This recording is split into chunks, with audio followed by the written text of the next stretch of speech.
I feel कि ये जो 50s और 60s का एज ब्रैकेट होता है, and I see my mum also going through these things, I see my मामी, माई मासीज, कुछ ना mental health up and down होते हैं विमेन के, partly because of menopause, partly because of life. Emptiness syndrome नाम की एक चीज़ होती है जहाँ, Emptiness because your kids are no longer there. So you हाँ, feel like a vacuum in your life. तो आपके एज ग्रुप में इन सारी चीज़ों को लेकर कैसी बातें होती हैं, and how do women help each other, and how can we help each other through the screen, how can we help the women watching this? Well, I'll say that, I know कि जब बच्चे होते हैं घर पे तो आपका life पूरा बच्चों के इर्द गिर्द होता है. Everything is orbiting around them.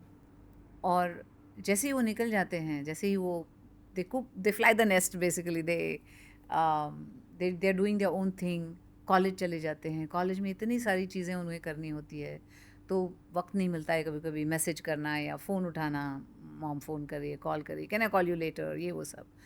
तो suddenly they feel a vacuum around them. They feel like oh my God, जिस चीज़ के लिए मैं इतना वो भाग दौड़ कर रही थी, जिसके इर्द गिर्द मेरी पूरी लाइफ थी, वो अब suddenly it's gone. Now she's on her own. Of course the husband is there, I'm not talking about that, but I'm saying personally जो vested जितना emotion होता है अपने बच्चों में, तो मुझे लगता है कि it's very important to take up something that you love at that point, something that you're passionate about, and start doing that. It could be the stupidest thing. हाँ, मुझे वो मंदिर जाके कुछ करना, उधर जाके कुछ वो करना है, मुझे जाना है, तो आप वो शुरू कर दीजिए. You like to walk, start walking. You like to knit, or you like some sort of art, start doing it. Start occupying your time and start doing something that you have loved all your life but not got actually an opportunity to do it because you had other things to do, right? आपके पास बहुत सारे दूसरी चीज़ें थी, आपको वो chance नहीं मिला कि आप वो कर सकें. Take those hobbies and start doing them. Invest yourself in those. So what happens is कि आप कर रहे हैं समथिंग दैट इंटरेस्ट यू, तो आपका जो बच्चों पे जो ये होता है ना कि अब ये कॉल नहीं किया उसने, अरे मैंने 3 मैसेजेस भेजे, आंसर नहीं आया अभी तक, एक जो वरी रहती है हमेशा. You have to get over that because they also busy अपने कॉलेज में. They always don't get time to call you. तो start doing that. Start doing something that you are passionate about और want to take up and start learning something. तो अपना एक आप life बनाना शुरू कीजिए. Or I feel I am in that position of the child of a mum who's just in her 60s right now. I feel कि I'm not talking for just myself, but मेरी पूरी generation में ना बहुत सारे mental health problems है, बहुत anxiety है, मतलब पागलों जैसी एंग्जाइटी है, एंड बहुत ज़्यादा अप्स एंड डाउन होते हैं हर किसी के दिमाग में. तो in the middle of all that bhurji, कभी कभी ना आप खुद के लोनलीनेस कह दो, सॉलिट्यूड कह दो, उसमें आप खो जाते हो, but you still love your mom and your dad. So I feel too many people are navigating that right now. It's very tricky times even. नहीं, it's tricky for the kids also and it's tricky for the parents also, क्योंकि सामने तो बच्चे दिख नहीं रहे हैं, वो तो कॉलेज वॉलेज यहाँ वहाँ चले जाते हैं. अभी ऐसे बहुत कम हैं जो घर पे रह के ही कॉलेज कर रहे हैं. बहुत सारे they go out of station to some other place to for the education. तो सामने भी नहीं होते बच्चे, दिखाई नहीं दे रहे हैं, और because they are so busy वो कुछ रिप्लाई भी नहीं कर रहे हैं. तो वो भी अपनी दुनिया में है जहाँ पे they are relying on their friends for the support, और वो सही फ्रेंड्स हैं नहीं हैं, ये सब भी चीज़ें होती है. लेकिन ये तो मतलब everybody has to go through this, and I think that's when the children also learn.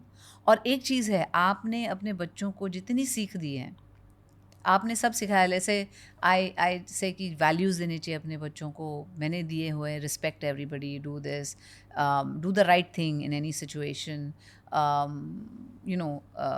आप बहुत अच्छा उन्हें सब कुछ सिखाते हैं.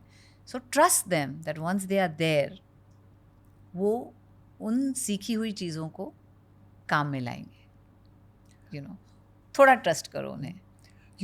थोड़ी ऊपर नीचे होगी, कुछ चीज़ें ऊपर नीचे होगी, because they are also discovering life for the first time alone, अपने आप से वो अपनी ज़िंदगी शुरू की है. तो थोड़े शायद रॉन्ग डिसीजंस भी हो सकते हैं, लेकिन आप सपोर्ट करो अपने बच्चों को और make sure that they go through those rough times and come back, और एक स्थिरता ला सकें आप उनकी लाइफ में. Please correct me if I'm wrong, okay?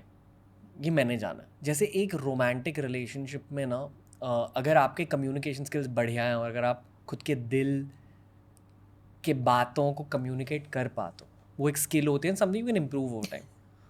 उसी तरह आई फील कि मम्मी और पापा के साथ भी अच्छे से कम्युनिकेट करना एक स्किल होती है, या इट्स वेरी इंपॉर्टेंट। राइट? लेकिन ये कम्युनिकेशन लाइन बचपन से हैज़ टू बी ओपन, दोनों साइड्स। दोनों साइड से it has to be open, hmm, क्योंकि एकदम से नहीं हो सकता, it takes time, it can not happen all of a sudden. I also feel कि जब आप 30 के हो जाते हो ना, you kind of have to take the role of a parent in some capacities and just be more understanding in those situations. Yes, like I always say that our generation is a sandwich generation, क्योंकि हम अपने parents की भी care कर रहे हैं और अपने बच्चों के लिए भी केयर कर रहे हैं, so we are taking care of both sides, because your parents also become like kids, और आपके बच्चे तो हैं ही बच्चे, लेकिन पेरेंट्स जो होते हैं वो भी बच्चे टाइप हो जाते हैं by because they also getting older, they have their ways, वो सेट हो जाते हैं अपने अपने वेज में, तो वो भी चेंज नहीं होना चाहते हैं, so you have to take care of them and you have to take care of your kids. So I call them the sandwich generation. It's almost the challenge of life at that stage. Yeah, but I mean, what's life without challenges, na? Hmm. Challenges तो होनी चाहिए, और आप वो कैसे निभाते हैं, that's the most interesting thing to me. It's all about attitude towards it, navigating with grace. Yes. आपका वो चैलेंज देखने का नजरिया. Yeah, I you have to, guess. navigating it with grace. You put it very, very, very nicely. क्योंकि you have to give in a lot sometimes. आपको बहुत बहुत give करना पड़ता है दोनों साइड से. Like to your parents you have to give a lot because you got a lot from them. आपको कितना दिया हुआ है अपने पेरेंट्स ने, तो आपको you have to give on this side and on this side because they are your responsibilities. So you're giving on this side. तो एक it's very hard. It's a very hard time. But I think जो हमारी generation है, I think we are,